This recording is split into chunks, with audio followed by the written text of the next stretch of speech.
this now. So the banter never ends with Taylor and Byron. It's quite funny. Yesterday I was with Byron. We had lunch together, and it was quite an entertaining lunch, wasn't it, Seb? Seb also joined us as well, and we missed Taylor, and we sent Taylor a few voice notes, and the banter just never stops between them all. So we'll just have to think of things that we can talk about with Taylor. I will tell you one thing though, Taylor, as per normal, Byron has left our cars dirty, which will definitely make Taylor smile, because she knows that every time when she comes back from leave, the cars are normally clean. I make sure that I wash them for her, and she does the same for me. But with Byron, he likes to leave them dusty for us, so it's quite funny that she always gives Byron a hard time. But you can see Hosana is still very sleepy at the moment. He's really not too interested in what's going on. I would imagine that both of these leopards are going to come to this area around sunset. Both of them should start moving up towards this tree and start getting into feeding mode. Hosana is so full, I would imagine that he's going to kind of not take any chances in feeding in this heat. He'll rather go up when it gets cooler.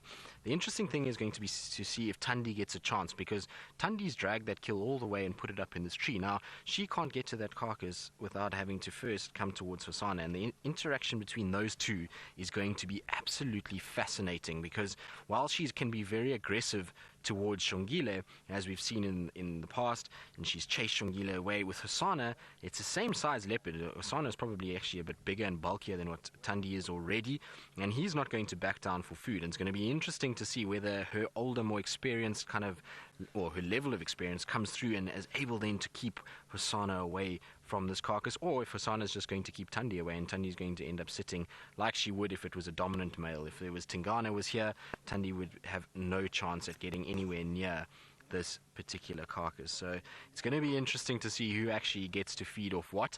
It's definitely the Steenbok has not been fed on at all, so there's still a lot of meat in that Steenbok. You can see Hosana is kind of looking at the Steenbok. That's much fresher meat. I would imagine when he does go up, that's where he's going to go and eat.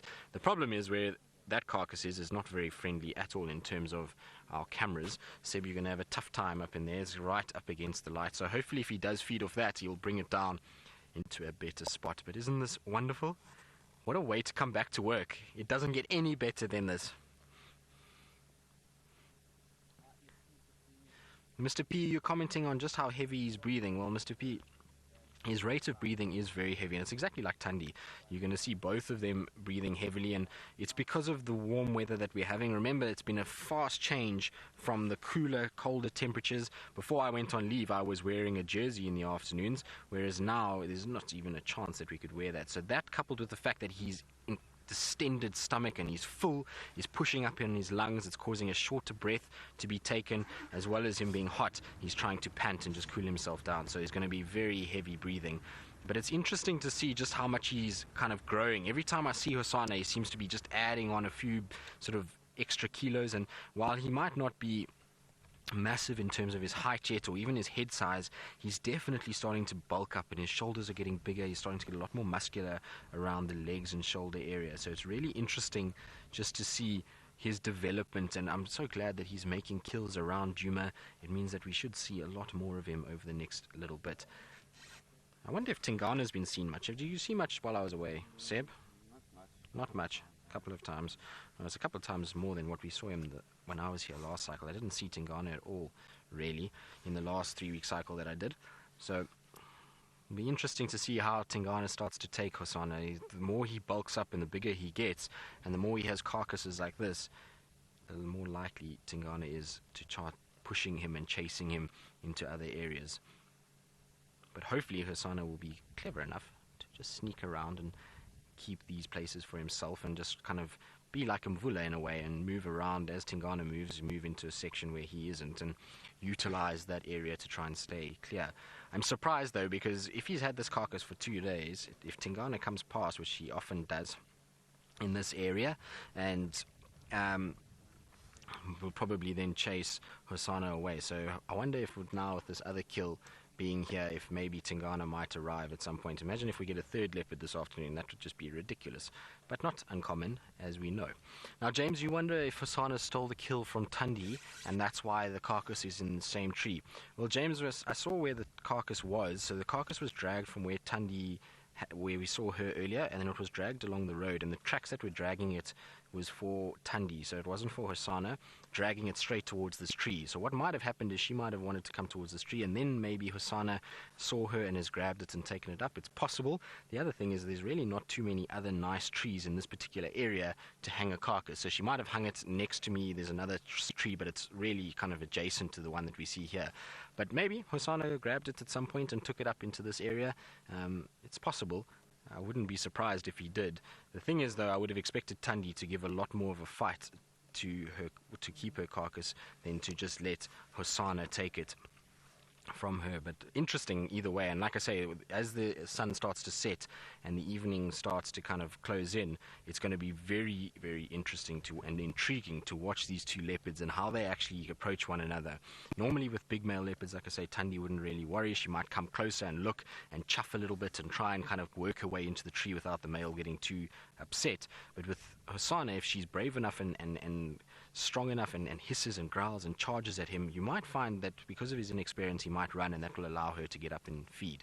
But most certainly, if you look at the size of his belly and you look at hers, she's had not very much at all to be able to feed on. It's been pretty much him eating everything so far, so it's going to be very interesting to see whether or not she just abandons this or she decides to try and fight him off of the carcass.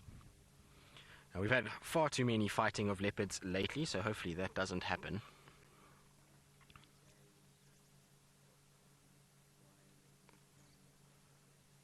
So, Mr. P, you were wondering, he was 13 months when he was left alone by Karula.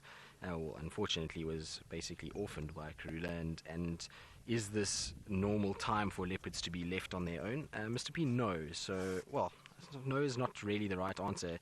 It's possible. So most of the time, leopards will generally stay with their mothers for a little bit longer than that, normally up towards 2 years. So they say generally between 14 months and 2 years. So I suppose it's not too far away. But given that she was, still looking after them so much, I think that process was still going to take quite a while. So I would have imagined that it would have been closer towards the 2 year side than the 1 year side that happened to him. There has been leopards that have left their cubs at 10 months and those cubs have survived. But generally the mothers will keep them for a while, and particularly males like Hosana, they tend to latch onto their mothers for a lot longer than the females. You'll often find male offspring staying with the females for longer periods. I saw when I was at Sinkita, we had Ravenscourt female, and at one point she had a male called Shinzele, and then she had 2 younger males, and the 2 younger males were already a year old, and Shinzele, who was now almost 3.5, was still actually with his mother, and she was looking after both the older male and the 2 younger ones, which is completely unusual and not something you would hear of. And the 4 of them used to walk around together. It was really quite strange to see.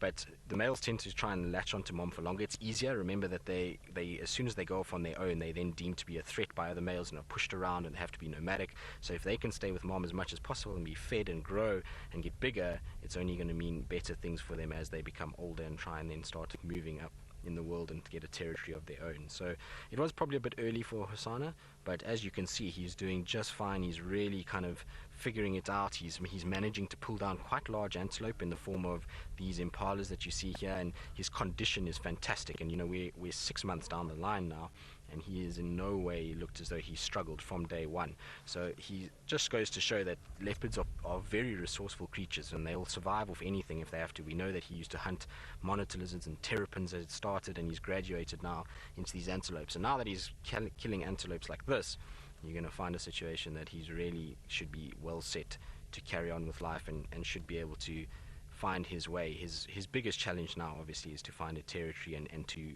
not only find a territory but to be able to dominate it and keep others at bay. And that's going to be very difficult considering the density of male leopards within this northern section.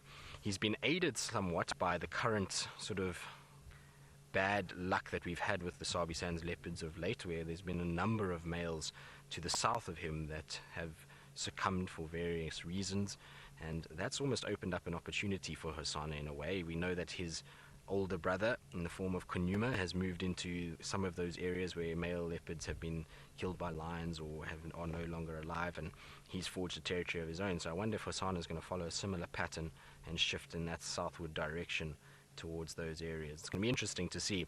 I think Tingana is still fit and healthy enough that Hosana doubt is going to get this particular section just yet, but you never know. Tingana is getting older, as is Mvula, and both of those males theoretically are around the 12-year mark, and that's quite old for a male leopard. And so you'll find that they'll reach 12, 13, 14 and maybe disappear. So it might actually be perfect timing for Hosana to actually move into this area and take over. Now we're going to sit with Hosana, but let's, while we do that, go across to Scott in the Mara, who's gazing upon not an impala but a little Thompson's gazelle.